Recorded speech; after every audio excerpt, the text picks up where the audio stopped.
Fala, galera! Ontem, dia 24 de março de 2021, saiu um documentário muito legal no Netflix chamado Seaspiracy, Mar Vermelho. Ele é dirigido pelo Ali Tabrizi e é produzido pelo Kip Anderson, que é o mesmo produtor do documentário chamado Cowspiracy, aqui no Brasil também chamado como A Conspiração da Vaca. O Cowspiracy foi o primeiro documentário que me abriu um pouco mais os olhos e me fez me tornar vegano.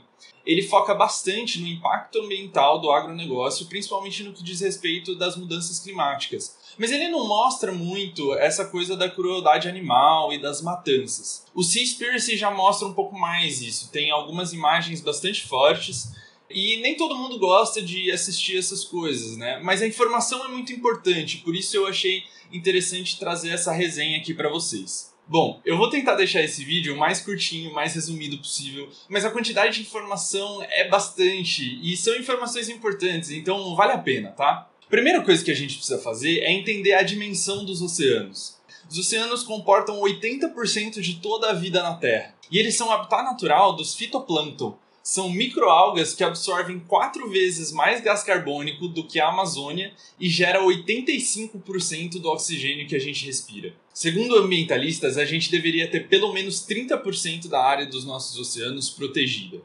No momento, a gente tem só 5%. E em 90% das áreas que são protegidas, a pesca ainda não é considerada ilegal. Então, na realidade, a gente tem só 0,5% dos nossos oceanos realmente protegidos. Para a gente entender um pouquinho do quanto isso é importante, as plantas marinhas conseguem reter 20 vezes mais carbono do que todas as florestas úmidas do nosso planeta, como a Amazônia e a Mata Atlântica. 93% de todo o carbono estocado no nosso planeta está nos nossos oceanos. E quando a gente perde 1% disso, isso é o equivalente à emissão de 97 milhões de carros. Isso faz com que algumas técnicas de pesca, como a pesca de arrasto, sejam extremamente danosas ao nosso meio ambiente. A pesca de arrasto é quando uma rede gigantesca, onde caberiam 13 Boeing 747, são tracionadas por grandes navios pesqueiros. Conforme a vida marinha vai ficando presa dentro dessas redes, elas vão ficando pesadas e começam a arrastar pelo fundo do mar. Por isso o nome pesca de arrasto. O problema é que esse peso enorme vai fazendo cicatrizes no fundo do mar, retirando toda e qualquer vegetação que tenha por ali. Essas cicatrizes são tão gigantescas que elas podem ser vistas por imagens de satélite. Para a gente ter uma ideia do tamanho da destruição, vamos comparar com o desmatamento das nossas florestas. 27 milhões de hectares são desmatados por ano. Já a pesca de arrasto destrói 3,9 bilhões de hectares por ano. Isso é o equivalente a mais de 4.300 campos de futebol por minuto. E quando a gente está falando sobre o oceano, muita gente pensa que o principal problema é a quantidade de plástico no oceano. E realmente, esse é um problema gigantesco. A grande porção de lixo do Pacífico, que é basicamente uma grande ilha de lixo e plástico que fica flutuando entre o Havaí e a Califórnia, tem 1,6 milhões de quilômetros quadrados. Isso é 3 vezes o tamanho da França. Mas 46% de todo esse lixo é composto por redes e equipamento de pesca. Só 0,03% de todo o lixo plástico produzido no mundo é canudinho. E essa é só uma das 5 zonas de acumulação de plástico que existem nos nossos oceanos. A gente despeja o equivalente a um caminhão de lixo por minuto nos nossos oceanos. Isso já totaliza 150 milhões de toneladas de lixo. E o problema é que o plástico nunca degrada completamente. Ele só vai se quebrando em partículas cada vez menores até virarem microplásticos. Hoje em dia já existem 500 vezes mais partículas de microplásticos nos nossos oceanos do que a quantidade de estrelas na Via Láctea. O diretor do documentário explica que quando ele começou a investigação dele, ele queria fazer um documentário focado na indústria baleeira. Em 1986, houve uma proibição internacional à caça às baleias, mas muitos países continuaram operando silenciosamente. Em 2019, o Japão solta uma nota oficial dizendo que ia sair do tratado e ia continuar com a caça às baleias mesmo. O problema é que é muito complicado gravar um documentário na Antártida, onde essa caça ocorre. Mas o diretor encontrou um local na costa do Japão, onde mais ou menos 700 baleias e golfinhos jovens são abatidos por ano. Esse local chama Taiji. É uma enseada onde barcos em formação encurralam baleias e golfinhos jovens e capturam e matam muitos deles. Os animais capturados vivos precisam ser bem jovens, porque eles vão ser vendidos para parques de entretenimento, como o SeaWorld, onde eles serão enclausurados e privados de toda a sua vida na natureza e ensinados truques para que centenas de humanos possam pagar para assistir e dar lucro para os donos desses parques. Mas o diretor percebeu que muitos desses golfinhos e baleias estavam sendo mortos e ele não estava entendendo por quê, já que vivo eles valem em torno de $100 mil. A resposta é controle de praga. Os pescadores da região afirmam que os golfinhos comem muitos peixes e por isso a pesca está cada vez menos lucrativa. Bem próximo dali tem o porto de Kikatsura. Nesse porto eles descobriram navios pesqueiros de atum rabilho. O atum rabilho é considerado o guepardo dos oceanos. É um peixe que consegue acelerar mais rápido do que uma Ferrari, mas 97% da espécie já foi predado. Esse é o peixe mais caro do mundo. O registro mais impressionante é de um único peixe, pesando 276 quilos, ter sido vendido por 3,1 milhões de dólares. E tudo isso por uma questão de propaganda.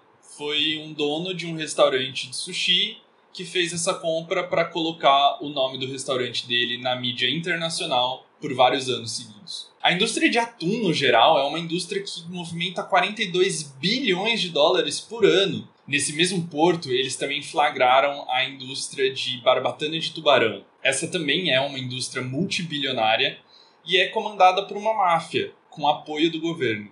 Em muitos lugares da Ásia, a sopa de barbatana de tubarão é considerada uma iguaria, um símbolo de status, e a cumbuca pode chegar a $100. Muitas espécies de tubarão estão gravemente ameaçadas. Restam 20% dos tubarão-raposa, 14% dos tubarão-cabeça-chata, 14% dos tubarão-martelo liso e só 1% dos tubarão-martelo recortado. E só restam também 30% das aves marinhas. As aves marinhas dependem de grandes predadores, como os tubarões, para trazer os peixes para a superfície. Sem esses predadores, os peixes não vêm à superfície, as aves marinhas passam fome. Muita gente não gosta de tubarão, né? Meu Deus, que bicho perigoso. Pra gente colocar isso um pouquinho em perspectiva, tubarões matam mais ou menos 10 pessoas por ano. Pessoas matam de 10 a 30 mil tubarões por hora. 50 milhões de tubarões por ano são descartados nos oceanos, porque mais da metade de todos os tubarões mortos são pegos como bycatch. Na pesca industrial, bycatch é tudo que cai na rede, mas que não é a espécie-alvo daquela pesca em específica. Em português, esse termo é traduzido como fauna acompanhante. Que nome escroto. Ou também como captura acidental, mas que a gente sabe que de acidental não tem nada, né? 40% de tudo que é pego nas redes é bycatch. Pra gente colocar isso em perspectiva, uma única embarcação em um único mês na Islândia pegou 269 toninhas, 900 focas de 4 espécies diferentes e 5 mil aves marinhas. A pesca industrial como um todo mata 2,7 trilhões de animais por ano. São 5 milhões de animais por minuto. E isso, obviamente, contribui para um rápido declínio das espécies. Do bacalhau, por exemplo, só restam 14%. E do halibut e do haddock, só 1%. Se a gente continuar nesse ritmo, em 2048 nossos oceanos vão estar completamente vazios. E tipo, meu Deus, não tem ninguém fazendo nada quanto a isso? Tem. A Sea Shepherd, olha o garoto propaganda, tá fazendo alguma coisa quanto a isso. A Sea Shepherd é um grupo conservacionista baseado em voluntariado. Eles já fundaram 10 navios baleeiros e 3 navios de pesca ilegal, e tudo isso sem machucar uma única pessoa. E as descobertas da Sea Shepherd são muito interessantes também. Eles descobriram, por exemplo, que na costa oeste da França, 10 mil golfinhos são mortos por ano como bycatch. Isso é 10 vezes mais do que a quantidade de golfinhos mortos em Taiji, no Japão. Isso acontece há pelo menos 30 anos e ninguém sabia. Porque é óbvio, o governo faz um bom trabalho em esconder isso. Afinal de contas, todo mundo gosta de golfinho, né? Mas pelo menos 300 mil golfinhos e baleias são mortos por ano como bycatch. Um dos navios pesqueiros que a Sea Shepherd investigou tinha matado 45 golfinhos para pescar 8 atuns. E o mais impressionante é que esse navio fornecia atum para uma empresa de atum enlatado que vendia seus produtos com uma etiqueta Dolphin Safe, golfinho seguro, supostamente garantindo para o consumidor que golfinhos não tinham sido mortos para a produção daquele atum enlatado. O diretor foi então entrevistar um representante do Earth Island Institute, o instituto responsável por licenciar essas etiquetas. Esse representante disse que eles têm observadores nos barcos pesqueiros, mas que esses observadores podem ser corrompidos através do pagamento de propina, e que também não existe uma regularidade para esses observadores fazerem as vistorias. Então nada realmente pode garantir que para a produção daquele atum enlatado, golfinhos não foram mortos. Quando questionado sobre a validade do selo, já que nada pode garantir isso, o representante disse que às vezes o mundo é um lugar difícil. Um aspecto muito interessante também é que esse mesmo instituto é fundador da Coalizão da Poluição por Plásticos. Entrando no site dessa coalizão, a gente pode ver várias maneiras de reduzir o nosso lixo plástico, como, por exemplo, parando de usar plásticos de uso único, como canudinhos, talheres descartáveis, copos descartáveis, mas em nenhum momento é mencionado, como a gente viu no começo desse vídeo, que quase 50% de todo o lixo plástico nos oceanos vem da pesca. E quando encurralada sobre isso, uma das representantes confessa que o melhor jeito para evitar esse lixo seria reduzir ou eliminar o consumo de peixes. Mas assim que ela fala isso, ela começa a ficar bastante desconfortável e ela chama uma superiora para dar entrevista no lugar dela. A superiora, assim que confrontada sobre o consumo de peixes e frutos do mar, pede para parar a entrevista e diz que não vai comentar o caso.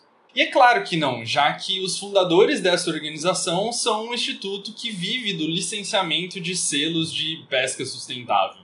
Muitas dessas organizações que se dizem ambientalistas não querem falar mal da agropecuária ou da pesca, porque têm medo de perderem seus maiores apoiadores e doadores. Eles não estão interessados em resolver o problema, eles estão interessados em explorar o problema. É a indústria do bem-estar. A gente coloca na embalagem um selo de que é pesca sustentável, ovos de galinhas livres, leite de vacas felizes e etc. O consumidor se sente bem e a gente ganha dinheiro. A Oceana, por exemplo, que é uma das maiores ONGs de conservação dos oceanos, literalmente recomenda o consumo de produtos oriundos da pesca sustentável como uma das maneiras de ajudar o oceano. O diretor também fez uma entrevista com uma representante da Oceana, e quando ele perguntou o que definia pesca sustentável, a representante disse que não tinha uma definição concreta, e que o consumidor não tem como realmente saber se o produto que ele está comprando provém de pesca sustentável ou não. Quando o diretor perguntou, então, se ao invés de recomendar que as pessoas comessem produtos oriundos de pesca sustentável, não seria então melhor recomendar que as pessoas parassem de comer peixe completamente, a representante disse então que era difícil responder uma pergunta tão complexa e profunda em tão pouco tempo e que ninguém tinha feito essa pergunta antes para eles. O diretor também fez uma entrevista com o comissário europeu dos assuntos marítimos e da pesca. Quando ele perguntou o que definia sustentabilidade, o comissário explicou utilizando uma analogia financeira, dizendo que se você coloca um dinheiro na poupança e você retira somente o que você fez de juros, isso ainda é sustentável, mas se você começa a retirar o seu capital inicial que você colocou ali, isso para de ser sustentável. Quando o diretor questionou, então, dizendo que o que a gente está fazendo com os oceanos já está em uma dívida gigantesca, e se não era melhor parar, o comissário simplesmente disse que a gente não pode também ir para o outro extremo e simplesmente parar de pescar. Uma outra organização que o diretor não conseguiu marcar uma entrevista de jeito nenhum é a MSC. A MSC também é responsável por licenciar um selo de pesca sustentável. 4,6 milhões de embarcações pesqueiras comerciais são licenciadas por essa organização. Pasmem, é uma organização fundada pela Unilever e em mais de 20 anos de organização, só alguns pesqueiros foram negados o selo. Mais de 80% da receita dessa organização vem do licenciamento dessas etiquetas. Então é meio que qualquer um que pode pagar recebe logo. Além da Sea Shepherd, é claro que existem outras tentativas de monitoramento dessa pesca sustentável, mas são inúmeros os casos de observadores que são simplesmente mortos e jogados ao mar. Na Papua Nova Guiné, em 5 anos, 18 observadores desapareceram. E em 2015, nas Filipinas, uma observadora foi assassinada com um tiro na cabeça na frente dos seus 2 filhos pequenos. O documentário começa então a investigar as fazendas aquáticas, ou a aquicultura. Teoricamente, com a aquicultura, você elimina o bycatch, elimina a pesca ilegal, elimina as péssimas condições dos trabalhadores em alto mar, elimina a matança de espécies ameaçadas e elimina o dano profundo do mar, como acontece na pesca de arrasto. Mas a gente precisa pensar o que esses peixes da aquicultura estão comendo. Para produzir 1 kg de salmão, é necessário 1,2 kg de ração. E essa ração é feita de peixes. Ou seja, a aquicultura também precisa da pesca selvagem para se manter. E ainda adiciona muitos outros problemas. A taxa de mortalidade nessa indústria é altíssima devido a piolho do mar, anemia e doenças cardíacas nos peixes. E ainda tem o problema dos coloríficos, porque o salmão de fazendas industriais não é aquele laranjinha bonitinho que a gente vê nas propagandas. A carne, na verdade, é cinza e pintada artificialmente através de corantes adicionados na ração. Além disso, a aquicultura, e especialmente a produção de camarões em regime industrial, é responsável pela destruição de 38% dos manguezais do nosso planeta. O documentário ele toca também um pouco no ponto da senciência, porque os peixes não só têm sistema nervoso, mas eles têm o que a gente chama de linha lateral. Através dela, os peixes conseguem sentir minúsculas variações na água, e é por isso que cardumes com milhares de peixes conseguem se movimentar como se fossem um único indivíduo. Os peixes também têm todos os sentidos que nós temos: visão, audição, tato, olfato e paladar. E além disso, eles também têm os mesmos 3 receptores de dor que nós temos: químicos, físicos e de calor. Pesquisas recentes também mostraram que os peixes podem exprimir emoções como curiosidade, preocupações com outros indivíduos e medo. Falar que esses animais não sentem é só uma justificativa para tentar racionalizar a matança e a barbárie que a gente faz com esses animais. Por fim, o documentário mostra também os impactos dessa indústria para os animais humanos. Morrem em média 24 mil trabalhadores por ano nessa indústria. Além disso, a pesca industrial subsidiada pela China e pela Europa nas costas africanas fazem com que os pequenos pescadores locais não consigam competir, gerando fome nessas comunidades. Isso faz com que essas populações passem a caçar animais nas florestas, por exemplo. E foi assim que surgiu o surto de ebola. O documentário também expõe que muitos trabalhadores estão em regime de escravidão. Alguns entrevistados contam que o capitão jogava água fervendo neles quando eles se sentiam doentes e não estavam conseguindo trabalhar. Eles também apanhavam com barras de ferro e muitas vezes corpos de colegas que morreram eram armazenados em câmaras frias, onde ficavam os peixes. Muitos eram jogados ao mar também. Agora, falando um pouco mais do ponto de vista do consumidor, a cadeia alimentar aquática é a fonte mais concentrada de poluidores industriais. Os poluidores que caem na água são incorporados por bactérias, que são incorporados por pequenos animais, que são incorporados por pequenos peixes, que são incorporados por peixes um pouco maiores, até chegarem nos seres humanos. Esse processo é chamado de bioacumulação. Vale a pena dar uma pesquisada sobre isso. E tem também o tão falado ômega 3, que seria tão bom para a saúde humana, O problema é que os peixes não produzem ômega 3. Quem produz ômega 3 são as algas que os peixes comem. Então por que não comer as algas diretamente, ao invés de comer os peixes? Bom, é isso, pessoal. Mas antes de finalizar esse vídeo, eu queria fazer algumas críticas a esse documentário. Primeiro que ele termina dando como solução as opções veganas e inclusive mostra ele comendo um camarão feito à base de vegetais. A gente precisa lembrar que esses produtos não são acessíveis para a maioria da população do planeta e que muitas vezes as empresas que fazem esses produtos são uma pequena parte de grandes grupos capitalistas que destroem a natureza de diversas outras formas. O documentário também fala sobre o Japão, a Tailândia, a Libéria e até a Escócia, mas em nenhum momento cita nada dos Estados Unidos. Então ele tem um viés de meio que não é nosso problema, sabe? Além disso, a palavra capitalismo não é mencionada nenhuma vez. Apesar do documentário mostrar que a indústria da pesca recebe um subsídio de 35 bilhões de dólares por ano. Segundo a ONU, isso é mais ou menos o que a gente precisaria para acabar com a fome no mundo. E aí, da mesma forma que o documentário critica algumas organizações por não falar sobre a pesca, por não quererem perder apoiadores, o próprio documentário faz isso. Não fala sobre o capitalismo por não querer perder apoiadores. A solução para esse problema não é um capitalismo verde ou um capitalismo vegano. Isso nunca vai existir, uma vez que o capitalismo é um sistema de acumulação infinita em um planeta com recursos finitos. O que a gente precisa fazer é construir o poder popular, inserindo o veganismo antiespecista e agroecológico nesse sistema. É a produção de alimentos orgânicos em regime permacultural ou agroflorestal, em meio a espécies nativas daqueles biomas, que vão regenerar aqueles biomas e possibilitar um futuro sem desastres ambientais. Não podemos perder a perspectiva revolucionária, visando mudanças radicais na nossa sociedade. É isso, gente. Espero que tenham gostado. Deixem suas opiniões, compartilhem e até a próxima.